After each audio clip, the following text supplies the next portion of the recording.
wondered what it was like to be lost in the woods? Neither have I.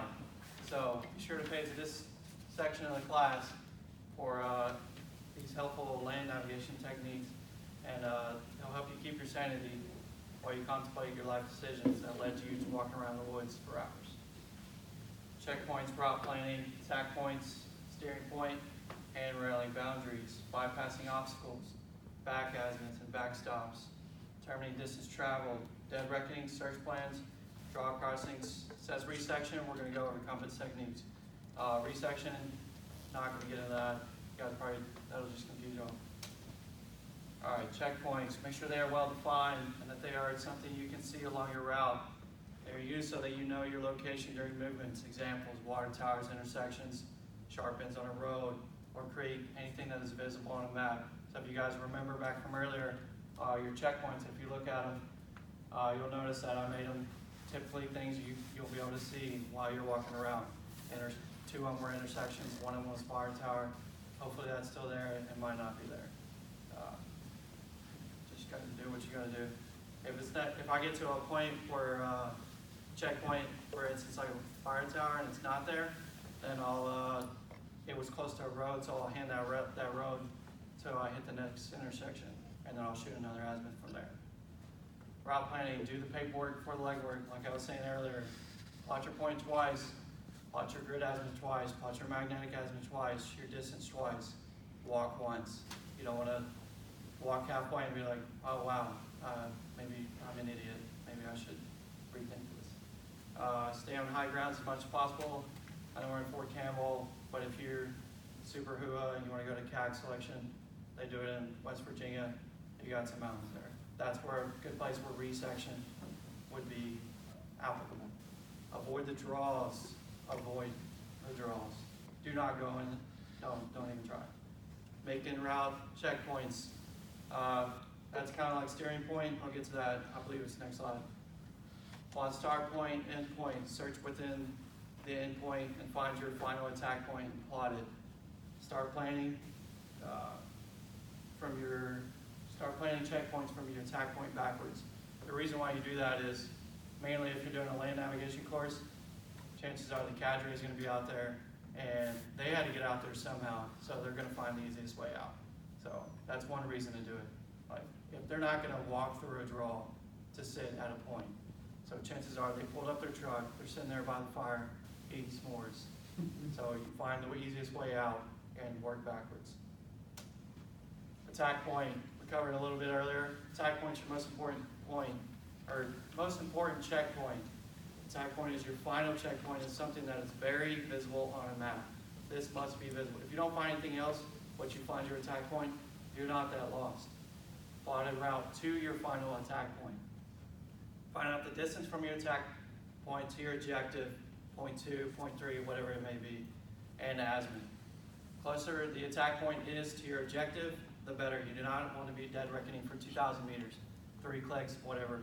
I'll give a quick example with I'm going to cover dead reckoning, but you're not walking around like this for 3 clicks. That's just not what you're doing. But however, for an attack point, ideally you want to do it 300 meters or less. The closer you are to your checkpoint or to your actual point, the better. That way you're not walking around forever. Steering point, well-defined point which is easily visible while navigating. So if I'm walking down the road, or I'm not down the road, I'm walking through the woods and I see it, or when I was plotting my points and I saw this road on my left, I should be passing the road on my left, and I'm passing the road on my right. Probably not a good idea. But if I do pass the road on my left, I'm not using that as my checkpoint. It's more like a warm, fuzzy feeling, hey, maybe I'm not as lost as I thought I was. Examples: water towers, rivers, roads, defined features, map features. Steering points are not, I just covered that. Not your actual checkpoints. They are feel-good checkpoints for self-confidence so that you know you're going in the right direction. Hand railing boundaries, controls drift. So everyone has a leg. Everyone goes like this. One arm's longer than the other. One leg is longer than the other. So drifting is, if I mean to go there or straight at that wall over several clicks, I could end up walking over here or walking over here depending on how long my whichever leg is longer. So hand railing and boundaries control that. Controls drifts, easily identifiable terrain features. So you can see my example. If I got two roads right here, I'm just gonna hand rail it all the way to the intersection. And then I'm gonna shoot that. That's probably one of my checkpoints or my attack point. And then I'm gonna shoot the azimuth up to my objective. You're using the boundaries as a guide, and it prevents constant compass checks.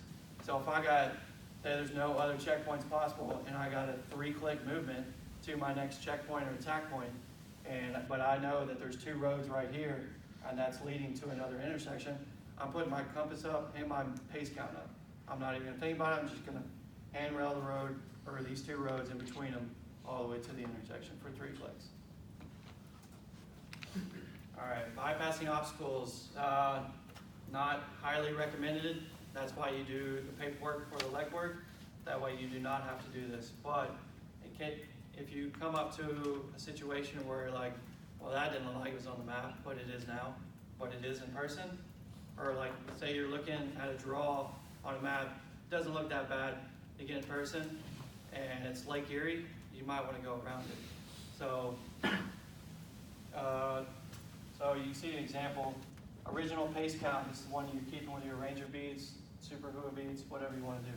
So you have your original pace count, that's your objective. You're coming up, you're making a 90-degree offset to whatever your original azimuth is. You walk far enough to your right or left, depending on what it is, until you know that you can clear the bad place, probably a draw. Then you have your original pace count from here that you continue, and you walk up to you know that you've cleared your bad place. Then you'll make a 90-degree offset the opposite way, and you'll continue back. The same pace count. This pace count and this pace count has to be the same, and it's separate. It's separate from your original pace count. I know that sounds like a lot, probably confusing, but you're just doing kind of like a box around. If like you can see a draw and you can see the other way around it, I just pick a tree on the other side of draw and walk all the way around to it. Make sure it's an obvious tree that you can see, or something that you won't get lost on.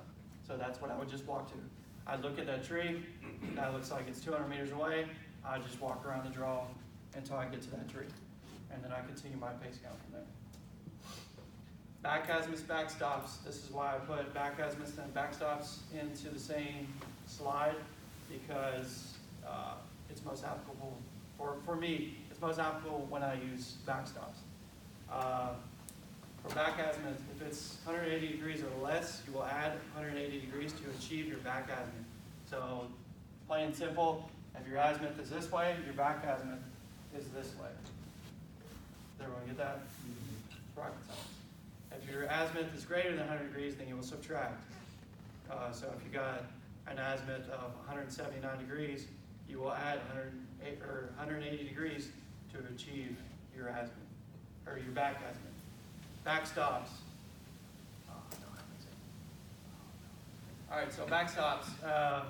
So say you're at your attack point, you shoot an azimuth to your second point, and you're walking, you're dead reckoning to that point, and you gotta. So you plot your point, you plot your attack point, and then you know behind it there's a river. If there's a river, or behind your point is a river or road or something like noticeable, or another draw that you can easily see. If you're walking to your point and you hit that draw, you hit that water, like, oh, I went too far. Or you hit that road, you went too far. So what I do is I'll shoot, preferably what I'll do is I'll shoot a back azimuth back to my original attack point, and I'll walk back to my attack point, find my attack point, reshoot it again. I'll try again. That's what I would do for a search plan. I'll cover what 2 options are you can do for search plans, but that's what I personally would do. I'd do it until I found it, or I would do that 2 times, because your attack point should be 500 meters or less. The shorter, the better. Determining distance travel, pace count. Always double check your pace count when given the opportunity. There are many different ways to keep your pace count. Use one that works for you. Ranger beads. Does everyone know what Ranger beads are? Heard of them? Yeah. So markings on a paper, anything that works for you, keep it. So we're not doing a pace count class here, but I'll give an example of how you would keep your pace count. So if I'm walking this way, I'm not going 1, 2, 3, 4, 5. That's dumb. You're not going to do that. So my pace count would be 1, 2, 3, until I reached 100 meters. And then I would move my ranger bead down, and that would be 100 meters. Once I get to 100 meters, I move them back up. I move my ranger beads back up. I mark down 1 click, and I continue on. Keep going. So,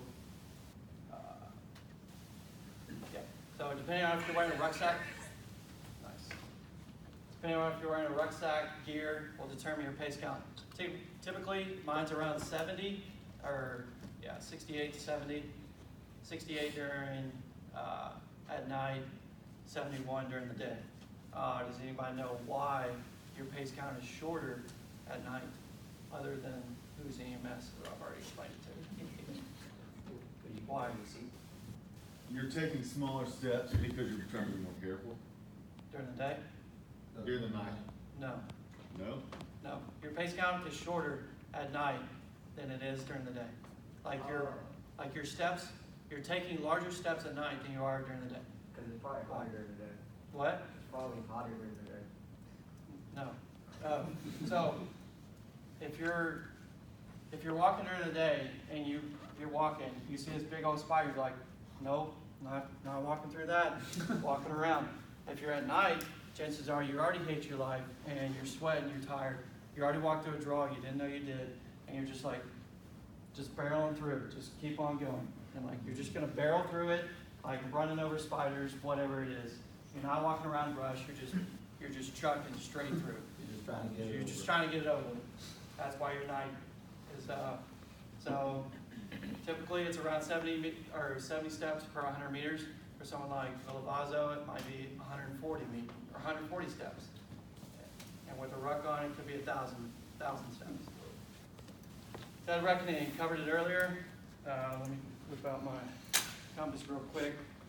You're not dead reckoning to all your checkpoints. The only time you're dead reckoning is from your attack point.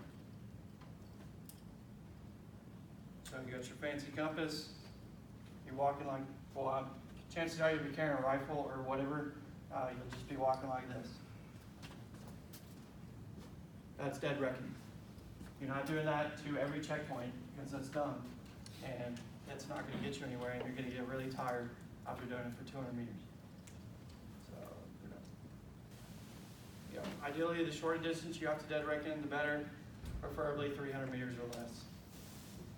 Search plans, highly not recommended. I would not do this. If you date back to when I said backstops and back azimuths, that's what I would do to find my checkpoint. I would notice that there was a back azimuth or a backstop. I shoot a back azimuth back to my attack point, do it again. However, if you wanted to do this, you could. So you come up, your attack point, your objective, you come up, you do like this, like same pace count, come up, same pace count. As you can see, that's kind of iffy and kind of all over the place. You can do one of these motions where you just, the circle gets bigger, then again, kind of iffy, not really guaranteed. Probably going to get lost in that. Draw crossings, don't do it. Mission abort. Not today, sir. Find another way around. This is ideally what a draw crossing is supposed to look like, straight across. If you can see the other side, you pick a tree. If you absolutely had to cross a draw, I would never cross a draw unless I absolutely had to, because you will take a lot more time doing that. I know it says it's only, your next point's only 600 meters over there, but in all reality, it's going to take you about 2 hours to walk through this.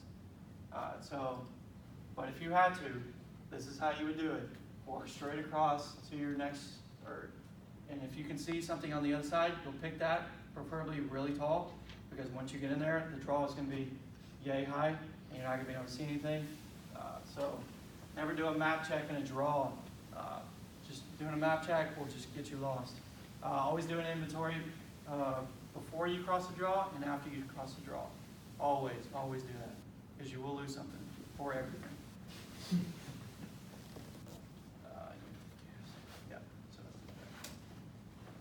compass techniques. There are two main types of techniques: center hold, compass cheat.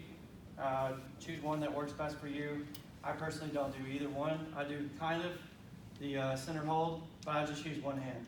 Like, it doesn't, you're not sniping down ants on trees. Like, so you're gonna get real tired of doing that real fast, especially if you're carrying a pack on. So I wouldn't recommend doing that. Yeah, the main two things are keeping your compass flat. So if you keep your compass angled either which way, it's not able to spin. So you're not able to continue in the right direction. If you keep if you have your rifle, make sure it's slinged not behind you, just out of the way. If you have it right here, it can cause your dial to start spinning because it's magnetic, if that makes sense. Yeah, your floating dial. I'll cover compasses later. So, all right, here's my sources, PowerPoint. I used Ranger PowerPoint, obviously, for a couple of slides earlier. Army Pubs for the task condition standards. That's about all I used it for. Mapreading.com. I think I used it for one picture and a couple of the other ones. All right. Now that you're all experts at walking through the woods, I hope these tips for land navigation will help you find Waldo wherever he may be. Once again, my name is John Ackerman, and this completes my class.